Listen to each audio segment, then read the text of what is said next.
much for joining me for another Marketing Monday. My name is Natalie Armstrong-Motin with Marketing Resolution, and I'm ready to get the week started off right. I've got my coffee, little cream, little sugar, keeping it simple today.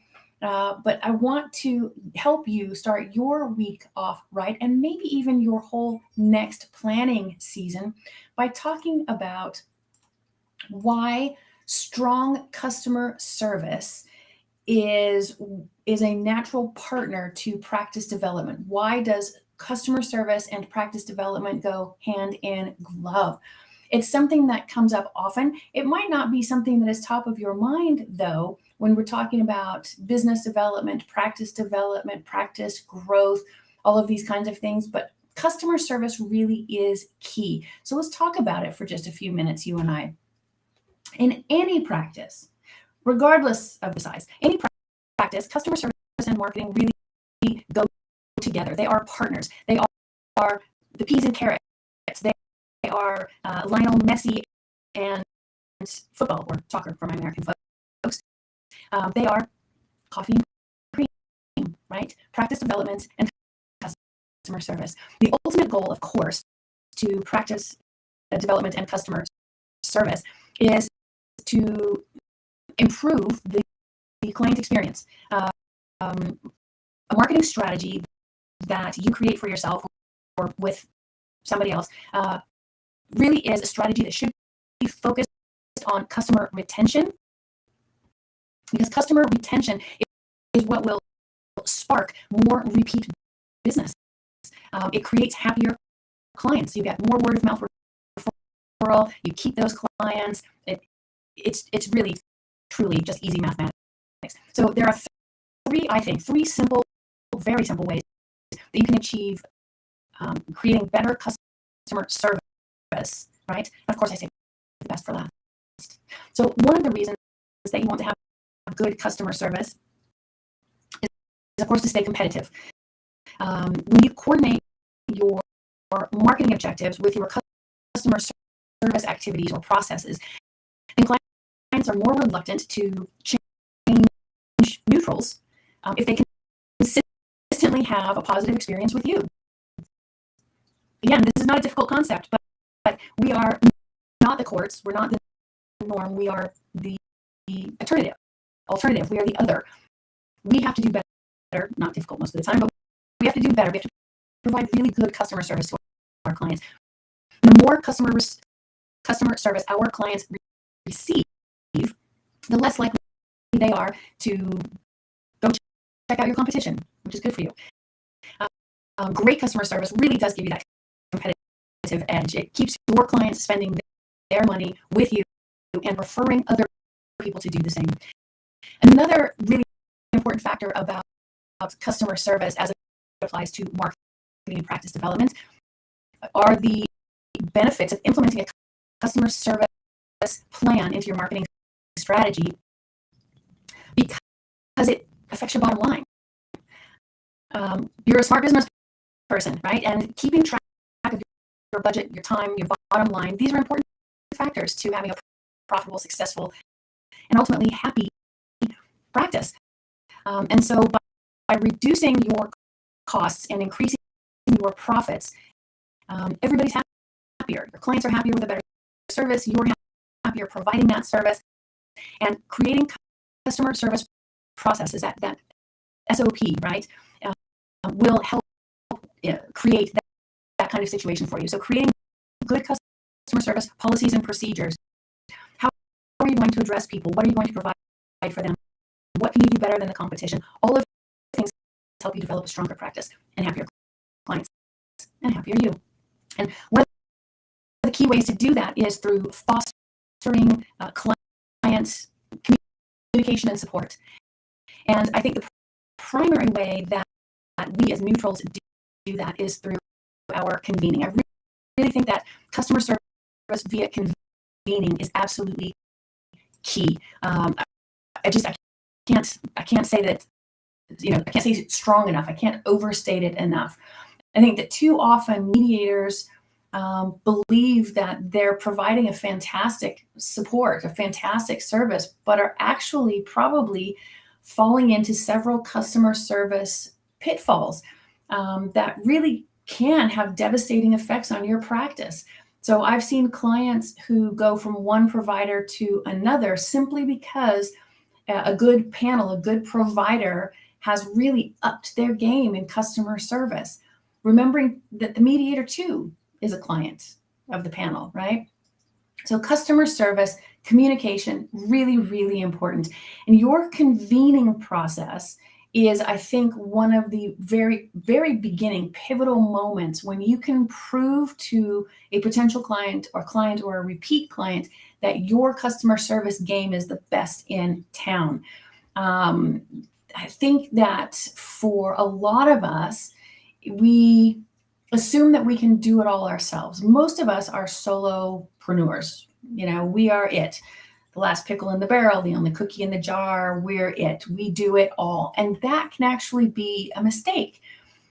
So think about outsourcing your convening services. And I know it takes a lot of trust. Sometimes it's a big leap of faith, but I've talked to the woman that I consider to be the best in our industry. Her name is Nikki Safavi. She owns Case Manager Services in Southern California. And this is all she does all day for mediators, is help them to convene their cases. But she understands that, yes, she convenes your case. Yes, she sends your information and she sets your calendars. She, receives documents and briefs, that she has, all of these conversations with people.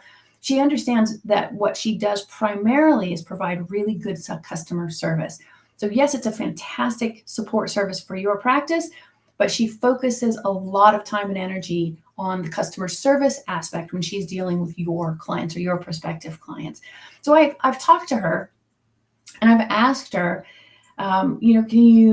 can you give me some outline? Can you give me some tips, some techniques, some hints about why convening is so important and how we can do it better for ourselves? And she was very generous, and she did write back, and she gave me a list. By the way, before I go on, I should say that I don't own any part of Nikki's business. I'm not affiliated with her in any way, shape, or form. If you choose to hire her, I don't get anything from it. I refer her to my clients because I think she does a really, really good job for them. And that's what I get out of it. My clients get a healthier practice. I get to make a great referral. Nikki gets more business, win, win, win all the way around. But that's all that I get from mentioning her name and her company. So Nikki, with Case Manager Services, has given me kind of a short form version of why convening is so important to your customer service and why you need to pay so much attention to it. She, and I quote, she says, often the first line of contact with a client or case is through an assistant, a junior attorney, or a newest associate. They're calling more often than not for availability and rates. They may not want to speak to the mediator directly for a variety of reasons. They really just want to talk to a case manager. 9 times out of 10, an email response is just fine. And why is this? And it's so that they can forward the response that she gives directly to the attorney that they're working with, and just sort of cut out all of the go-between, right?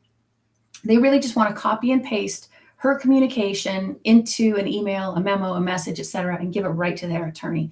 And they don't want to mess with, negotiating all of these other things. That's fair. Some key points that Nikki has jotted down for us to think about is that when you work with a professional convening agent, either through a panel or a company like Nikki's, is the quick response. And I think this is exactly on point. When someone is answering your phone promptly and professionally, they are pleasant, they're welcoming, they appreciate the phone call, that those manners are obvious to the person making the call, right? They understand that they're important. They understand that they're the client in the scenario. And I think that's an imperative. Most attorney assistants, I think, are probably reluctant to contact the attorney directly and maybe interrupt their day or ask, for availability and rates. I think there's a little bit of hesitancy there. I think that assistants appreciate talking to assistants. Call me out on that if you like. I think also that a really good convening agent or professional can shield the mediator. Nikki points out that keeping the mediator kind of away from those calls not only gives them more quote unquote street cred by making them seem more reputable, because when you are busy mediating and you don't have time to answer your own telephone, it shows that yes, you're busy mediating, but perhaps you're too busy to take on another case.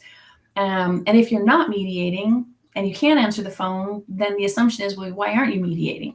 So it's a real catch-22 there, but you can avoid all of that just by having someone else help you answer the phone and convene your cases. And I think too, a rapid response in email every time that somebody calls really does make a big difference. So if you're answering a call or answering a voicemail and you're calling back sometime later and you say, well, I'll wrap up this mediation and then I'll send that information over, that might not be good enough. So when you've got a convening agent, you have an assistant, you have someone who works for the panel that you sit upon, then you've got someone who can give an immediate email response. The people who are calling frequently need to know right now whether or not they need to move forward, talking to you, vetting you, getting dates, getting fees, etc. They are frequently sort of under the gun to get that information immediately. And so by having someone else convene your cases, that you accomplish that kind of, or rather that aspect of your customer service. And then of course, a really good case manager is going to follow up on inquiries made about your services without being prompted, of course, and that really does produce more interest, and it proves up that you are a professional working with professionals. I think the other aspect of having someone like Nikki or her folks convene your cases for you is that they get to know the people who are calling to book your time. They really do establish a relationship with those assistants, the junior associates, the paralegals, the executive assistants, etc. They really do become friendly with them in a way that might not be appropriate for you as the mediator, but the convening agents can do that. And that kind of relationship building, that kind of establishment of camaraderie does create a sense of loyalty, right? It really does shorten the conversion rate for the next mediation. It really does create a stronger relationship between you and your clients. And I'm going to put Nikki's information, of course, in the description and in the comments below. But if you want more information about why it's so important that customer service, as it applies to convening, is really something you should concentrate a lot of time and effort on. So look up casemanagerservicesinc.com, casemanagerservicesinc.com, and you'll get a really good idea about why convening as customer service is key. It is important because, obviously you're a very savvy business person. You have a really solid mediation or arbitration practice. Time is money. The former is limited. And you need this kind of support. You need this kind of professionalism. This is how you can really level up, really turn up the volume on things. So using a professional convening service to answer your phones, coordinate your cases, set your calendar, forward forms, keep track of payments, all of those kinds of things. They really let you spend your time actually mediating and arbitrating, i.e. making more money, settling more cases, doing what you love to do more often. And that's why it's important. If you don't choose to outsource your convening services to someone else, I will suggest that you do need to make it an imperative part of your process. You really do need to concentrate your time, your effort, clarify those processes, make them the absolute best that you possibly can, because it is one of those things that sets you apart from your competition. And all right, I put the casemanagerservicesinc.com in the comments section. Again, contact Nikki, find out how she works with people. And then again, you definitely should hire her if you can. If you can't, I understand. at least for yourself. Create those customer service activities that set your practice apart. That's it for me for Marketing Monday. I hope this was helpful. If you've got questions, concerns, or requests for topics for a future episode of Marketing Monday, let me know and I'm happy to address them. Thanks so much. Be good humans.